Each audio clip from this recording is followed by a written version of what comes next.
1912 সালের 14 অথবা 15 এপ্রিল উত্তর আটলান্টিকে বরফের চায়ের আঘাতে খণ্ডবিখণ্ড হয়ে ডুবে যায় টাইটানিক জাহাজ। জাহাজ ডুবির ইতিহাসে এটি হলো সবচেয়ে বিয়োগান্তক ঘটনা। শোলা জলে ডুবে যেতে পারে, কিন্তু টাইটানিক কখনো ডুববে না। বলা হয় বিশ্বের সর্বকালের সবচেয়ে বিলাসবহুল জাহাজ টাইটানিক এমন একটি বিজ্ঞাপন দিয়েই যাত্রা শুরু করেছিল। 1912 সালের এপ্রিল মাসের এক রাতে প্রথমবারের মতো ইংল্যান্ড থেকে মার্কিন যুক্তরাষ্ট্রের নিউ ইয়র্ক বন্দরের দিকে যাত্রা শুরু করেছিল টাইটানিক। সব মিলিয়ে সেখানে তখন 2227 জন যাত্রী ও ক্রু। বিলাসবহুল জাহাজ তো। ইংল্যান্ড আর মার্কিন যুক্তরাষ্ট্রের সব নামি দামি আর ধনকুবেরাই ছিল এই জাহাজের যাত্রী। আনন্দ আর ফুর্তিতে মজে আছে সবাই।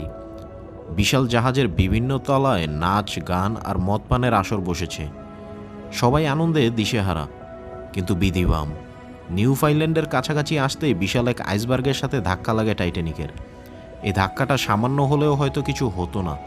টাইটানিকের মতো বিশাল জাহাজের ধাক্কাটাও তো কম নয়, কিন্তু আইসবার্গ যে আরও বড়।